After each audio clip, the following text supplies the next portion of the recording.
like you will go and buy 100,000 party membership cards, go and distribute to your supporters, come and vote for you, not them buying. Now, Kenyans do not operate the way Americans do. They contribute $5 for the presidential candidate. It is the presidential candidate who gives them money so that it can be voted for. But Mutegi, I beg to differ. Kenyans are contributing via M-Pesa to build UDF. Last week I was in Kondele, and one of the speakers asked the people in the crowd who had come to join UDF, do you believe you should pay? And they said, yes, we must pay. And she asked them, why? She said, because it is ours.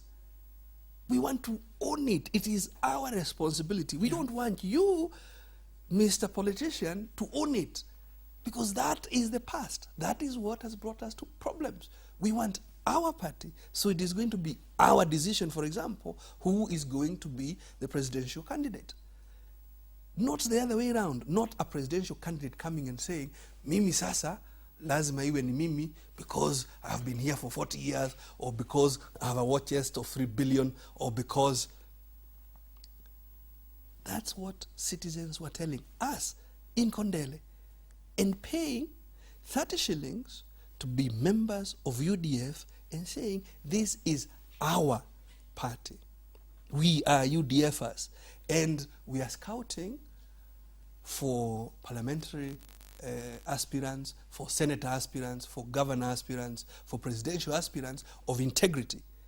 People who will pass or the master, or who will, of chapter 6 on integrity, on leadership and integrity.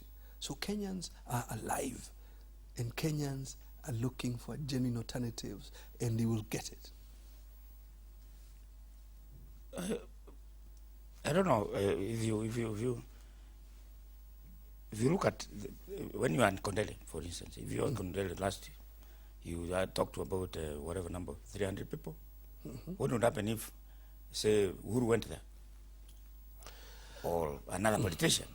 Will it be 300 people, or will it be 10,000?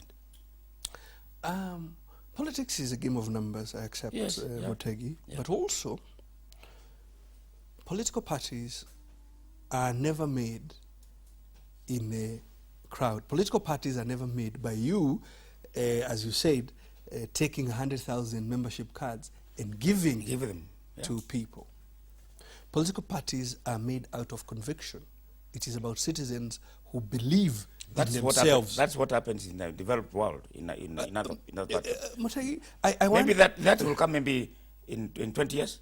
But as of now, poverty, and you know that you have mentioned the poverty you're talking about. Yes.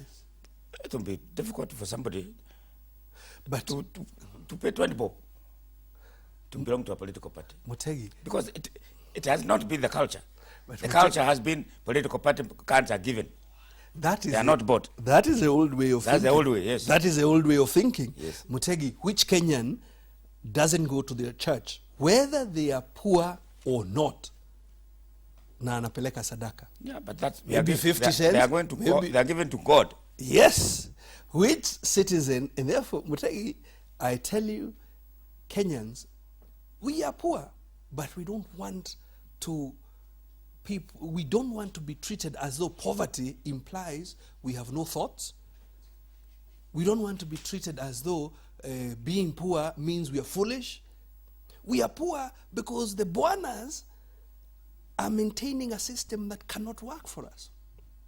We are poor, Mutegi, because you insist we must pay for electricity 3.5 times what our competitors in Egypt and South Africa are paying for it. That is why we are poor. We are poor because you create a system that deliberately blocks our children from going to school. We are not poor because we are stupid. We are poor because you are doing something deliberate to hurt us. We are poor because when we produce here on Gong Road or in Kariobangi Light Industries or anywhere in urban Kenya, you come and harass us. You won't allow us to have decent rights to property, a decent place to work from, You harass us right, left, and center. Why are you And you deliberately. Why are you, Mr. Derito, really talking like that? And you're in government. You are an assistant minister in the government, Minister of Industrialization. I am so.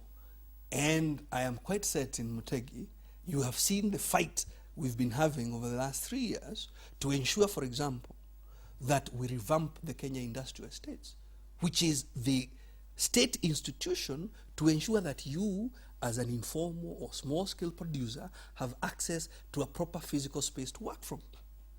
I am sure you have seen the fight we've been having about integrity. I am sure you have seen the fight we have been having about making sure credit gets to the actual producer. I'm sure you have seen me accused of negating collective responsibility when money that should have gone to you and I, well, not really to you and I, to the actual producers in Kondele, to the actual producers in Nyahururu, was channeled through commercial banks. And to date, how many of the informal sector have received these loans? And I said, even in Bunge, collective responsibility is not an invitation for me to vacate my common sense. So, yes, I am in government.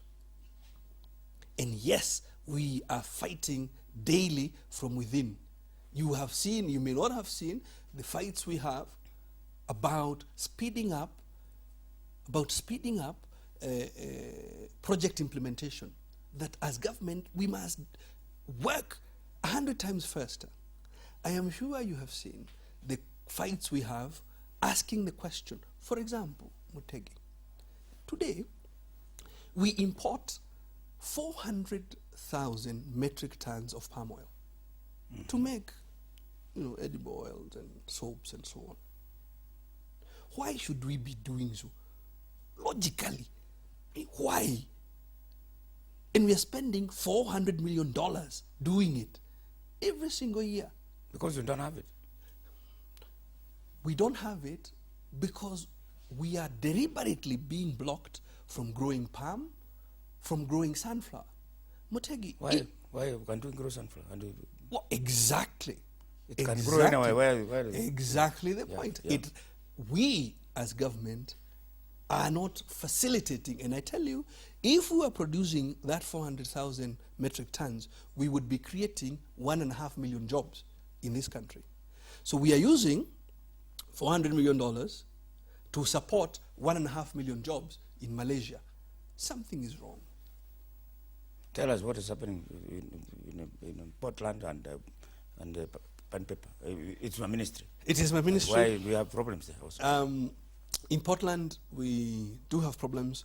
I hope you allow, because this matter is in court, Yes. so it's a bit of sub judice to discuss it at any length.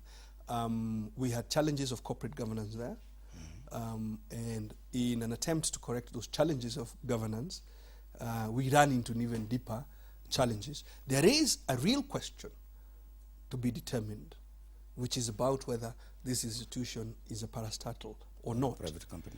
And that has to do with the interpretation of the law on the difference between the fund, being the NSSF, as a fund, and the Board of Trustees as a fund manager. So we leave this decision to the court. Pan Paper, yes. Pan Paper, we ran into similar problems, determined to revive Pan Paper so that we can maintain jobs to the people of Webuye and the surrounding areas. But we import a lot of paper. Well, at the moment we are importing a lot of paper because first of all, we are not producing it. There was a story they produced and I think couldn't sell. Yes, because of legal hurdles. There is a receivership in place. So, and the receiver has legal rights over stocks and receivables and so on. So, even though you've produced, who does that paper, which is stock, belong to? And that is a hurdle that we are trying to overcome. Mr. Murithi, thank you very much. We're running out of time. It is my pleasure.